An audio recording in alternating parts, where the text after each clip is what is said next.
আর এটার মধ্যে off-road tyre লাগানো। আমি এটা নিয়ে ভিডিও বানাবো, তার আগে হচ্ছে আমরা নর্মালি একটু বাইকটা চালায় দেখি, কারণ আমার লাইফে আমি এই বাইকটা কখনোই চালাই নাই। অ্যান্ড এটার হাইট মানে আমার কোমর পার হয়ে আর উপর পর্যন্ত।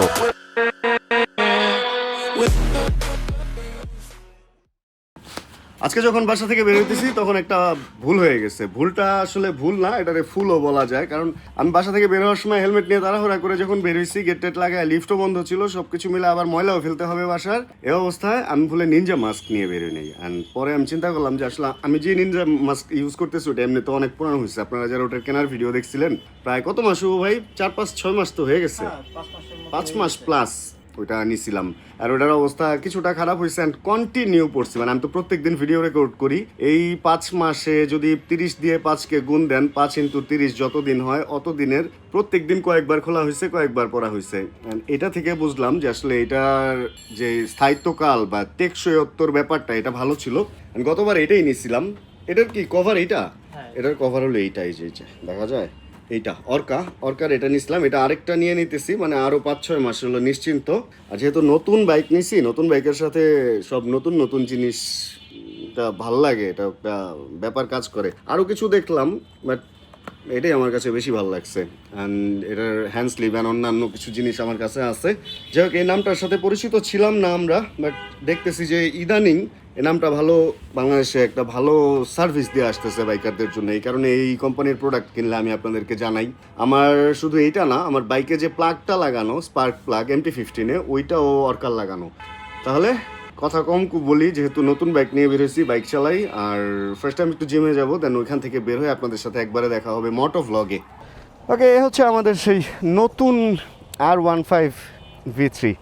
গতকালকের ভিডিওতে একটু স্পিড তুলছিলাম, যারা মন খারাপ করছেন মন খারাপ করেন না, আসলে এগুলা হচ্ছে মাঝে মধ্যে একটু ভেলকি লাগে না, ওই ভেলকি আর কি। আর নতুন নিনজা পরার পর বেশ স্বাচ্ছন্দ্য বোধ করতেছে। আসলে কি একটা জিনিস জানেন, কোনো জিনিস যখন আপনি লং টাইম পরবেন না, ওইটারও তো একটা স্থায়িত্বকাল আছে, ইলাস্টিসিটির একটা বয়স আছে। যেমন আমি আমার বেশ কিছু জামা কাপড়ের কিছু ব্যাপার স্যাপার আছে যেগুলো হচ্ছে আমার ফ্রান্স থেকে আসে। অ্যান্ড বিশেষ করে একটু খোলামেলাই বলি, আন্ডারওয়্যার যেগুলো আসে, ওগুলা ভাইয়া বলে যে এগুলা যদি ব্যবহার নাও করা হয় তাহলে 2 বছর মনে হয়, বা 1.5 বছর না 1 বছর, এরকম একটা বললো যে এগুলা ব্যবহার করে ফেলবি তাহলে কিন্তু ইলাস্টিসিটিটা নষ্ট হয়ে যাবে। কয়েকদিন পরলেই ইলাস্টিকগুলা দেখবি যে নষ্ট হয়ে গেছে। আর ওই ইলাস্টিসিটির মধ্যে বিভিন্ন রকম ভাইরাস টাইরাস জমবে, ব্যাকটেরিয়া হয়ে স্কিন ডিজিজ হওয়ার সম্ভাবনা থাকে, অ্যালার্জি বা চুলকানি এগুলা হওয়ার। তো ঠিক ওরকম এই নিনজা মাস্কগুলোও আপনি যখন একটা পরা শুরু করবেন, অবশ্যই কেনার সময় তো জানবেন যে নতুন লটের মাল কিনা। অ্যান্ড যখনই পরা শুরু করবেন তখন ওইটা 2 মাস বা 3 মাস পরে ফেলে দেবেন, যত ভালোই থাক। কারণ ঘাম থেকে ওটার ভিতরে যে ইলাস্টিকগুলা থাকে, যে রাবার পার্টগুলা থাকে, কাপড় তো আমরা দেখি, কিন্তু ভিতরে আরও অনেক ম্যাটেরিয়াল থাকে। ওটা কতটুকু আপনার শরীরের জন্য ভালো, দেখবেন যে অনেকের ফেসে প্রবলেম হয় যারা বাইক চালায়, গোটা বা ফেসের কালার এগুলা নিয়ে ঝামেলা টামেলা হয়ে যায়। এই সমস্ত কারণ এই একটাই, সেটা হচ্ছে এই যে জিনিসপত্র আমরা যতদিন ব্যবহার করার অতদিন না ব্যবহার করে মনে করি যে চলতেছে তো চলতে থাক, চলতেছে তো চলতে থাক। আসলে সব কিছুর একটা স্থায়িত্বকাল আছে। তা আমি আমার ওই লাস্ট যেটা ব্যবহার করতাম ওটা আর ব্যবহার করব না, এজন্য আজকে নতুন একটা নিয়ে নিলাম।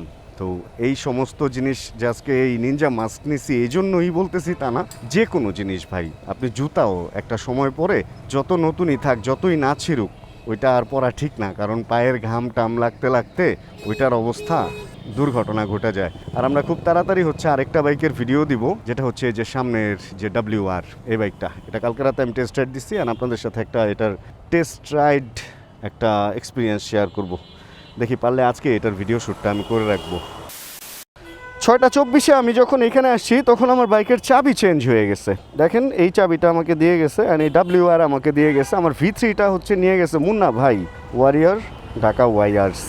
আর এটার মধ্যে অফরোড টায়ার লাগানো। আমি এটা নিয়ে ভিডিও বানাবো, তার আগে হচ্ছে আমরা নর্মালি একটু বাইকটা চালায় দেখি, কারণ আমার লাইফে আমি এই বাইকটা কখনোই চালাই নাই। অ্যান্ড এটার হাইট মানে আমার কোমর পার হয়ে আর উপর পর্যন্ত, সিট মিট সব কিছু একটু ডিফারেন্ট। আর এত উঁচু বাইকটাকে আমি আসলে এটা নিয়ে কতটুকু কী করতে পারবো আমি এটা বিশ্বাস করতে পারতেছি না ভাই। এই বাইকটারে ও 2 জন বসার ব্যবস্থা আছে, কিন্তু সিটের যে সাইজ, এখানে কি আসলে 2টা লোক জায়গা হবে? চাইলে এই পর্যন্ত যাওয়া যাবে, চাইলে এই পর্যন্ত যাওয়া যাবে।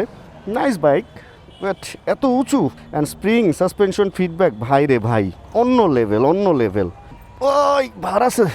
আচ্ছা, এই বাইকটা নাকি R15-এর ইঞ্জিন, তাহলে তো রেডিয়েটর অ্যান্ড এগুলোও থাকার কথা। আমি যেটা শুনছি V3-র ইঞ্জিন। ABS কি আছে? না এবিএস নাই, ডুয়েল কি বলে, dual piston caliper and radiator এই পাশে স্ট্রেট রেডিয়েটর, বেশ বড় রেডিয়েটরটা। আর রেগুলার আমি যেটা শুনছি যে ছোট হয়, ফুয়েল ট্যাঙ্ক সাইজও ছোট হয়। চলেন লেটস রাইড। না চালানো পর্যন্ত আসলে বোঝা যাবে না এটা কেমন কি। উঠি বাইকে, তারপরে আমরা একটু ঘুরি, দেন নেমে এক্সপিরিয়েন্স বলবো। ফিল হইতেছে হচ্ছে অন্যরকম, অনেকটা রাজহাঁস একটা ফিল হইতেছে। মনে হইতেছে আমার গলা অনেক বড়, আমি সবার চেয়ে অনেক উঁচু, প্যাক প্যাক প্যাক প্যাক আওয়াজ করতে হইতেছে। পাওয়ার ডেলিভারিও ভালোই মনে হইতেছে, তবে একটু আনিজি লাগতেছে। যে পা নামাইতে যায় দেখি মাটি অনেক নিচে ভাই, হঠাৎ করে মনে হয়েছে কি স্বপ্নেও যে রেলিং, ছাদের রেলিংয়ে হাঁটতে হাঁটতে পইরা যাওয়ার মতো। আমি পা দিতেছি কিন্তু কোনো কিছুতে কিছু লাগতেছে না। আমি পা নামানোর পর এখানে আরও 1 ফিট পরিমাণ গ্যাপ আছে। ও মা, এ কেমন বাইক! আর ইচ্ছা হলে দাঁড়ায় যাওয়া যাইতেছে। সার্বিক সব কিছু মিলে এক্সপিরিয়েন্স গুড, অ্যান্ড ফুয়েলও ভালোই আছে। আসলে এটা সম্ভবত 5 বা 5.5 লিটারের সম্ভবত ট্যাঙ্ক, নাকি আরও ছোট শিওর না, তবে ট্যাঙ্ক অনেক ছোট আমি এটা জানি।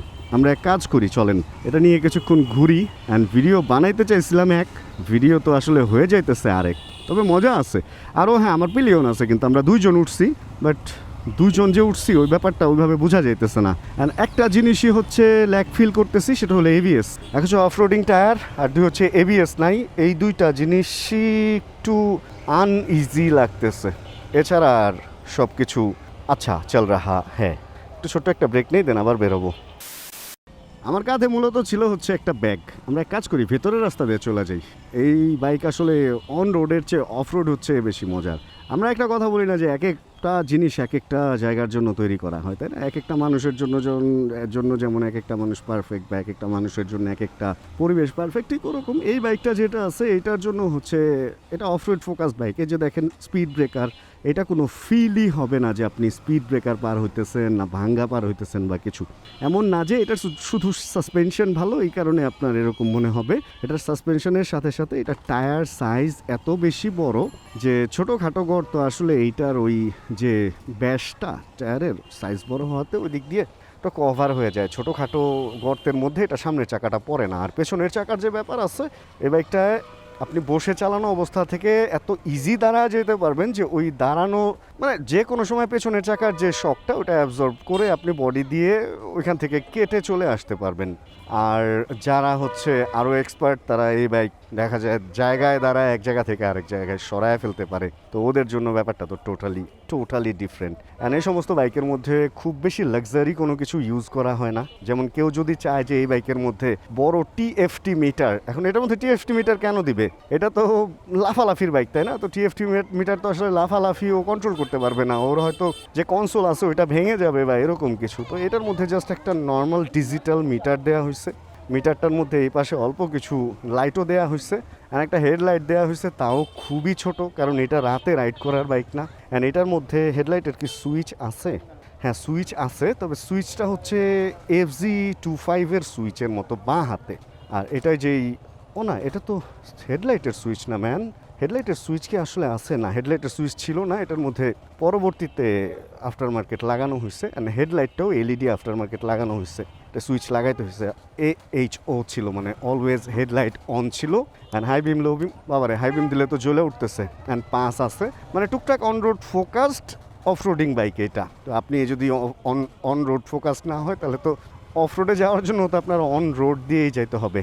অ্যান্ড ক্লাচ স্লিপার বলে মনে হইতেছে না আমার কাছে। এটা যদিও R15-এর ইঞ্জিন বলে, তবে আমার যেটা মনে হয় R15-এর যে ফার্স্টের দিকে ভার্সন 2 যেটা ছিল ওই টাইপ ইঞ্জিন হবে, কারণ এটার মধ্যে স্লিপার ক্লাচ আমার ধরে মনে হইতেছে না। এই বাইকটা হচ্ছে আমি যতটুকু জানি ইন্দোনেশিয়ান। এই তো ব্রেকিং টেকিং সব কিছু ওকে, থ্রটল রেসপন্স অ্যান্ড সব কিছু ওকে। আর এই সমস্ত বাইকে দেখেন এরকম কেবল উপরে দেওয়া থাকে, কারণ এটার পাম্পিংটা বা অ্যাবজর্ভারের যেই জায়গাটা, যেই জায়গার মধ্যে খেলে ওই জায়গাটা এত বড় যে এক্সট্রা তারটুকু রাখা হয়, হোস পাইপটুকু রাখা হয়, যাতে কখনো টান লাগে না বা ছিঁড়ে যায় না। এ হলো ব্যাপার। এছাড়া বাকি কাশি আসছে। এছাড়া বাকি অন্যান্য যে ব্যাপারগুলো আছে ওইগুলো আমি এর পরের ভিডিওতে শেয়ার করব। বাইকটা আমি এখন বেশ কিছুক্ষণ চালাবো, অ্যান্ড চালানোর পরে হচ্ছে বাকি জিনিসগুলো বোঝার পর আমি হয়তো আরেকটা ভিডিও শ্যুট করব, যেটার মধ্যে এই বাইকটার অন্যান্য এক্সপিরিয়েন্সগুলো আপনাদেরকে বলতে পারবো আরেকটু বেশি চালানোর পর। এখন আসলে ফার্স্ট রাইডে এটাই বলবো যে এটা off-roading bike and short time off-roading bike. এমন না যে আপনি সারাদিন অফরোডিং করবেন। ভাই সারাদিন কেউ অফরোডিং করে? অফরোড খুব অল্প সময়ের জন্য হয়, অফরোড গেমগুলোও খুব অল্প সময়ের জন্য হয়। স্পোর্টস বাইকগুলো যেমন হচ্ছে একটা ছোটোখাটো রেসের জন্য হয়তো আধা ঘন্টা 15 মিনিট 30 মিনিট এই জন্য, অ্যান্ড যেগুলো অন রোড স্পোর্টস বাইক ওগুলোও 1 ঘন্টা 1.5 ঘন্টা বা 2 ঘন্টা চালানোর জন্য ঠিক ওরকম এই ধরনের অফরোডিং বাইকও রেগুলার অফরোডিং করার জন্য বা অফরোডিং ট্র্যাকে খেলার জন্য ঠিক আছে।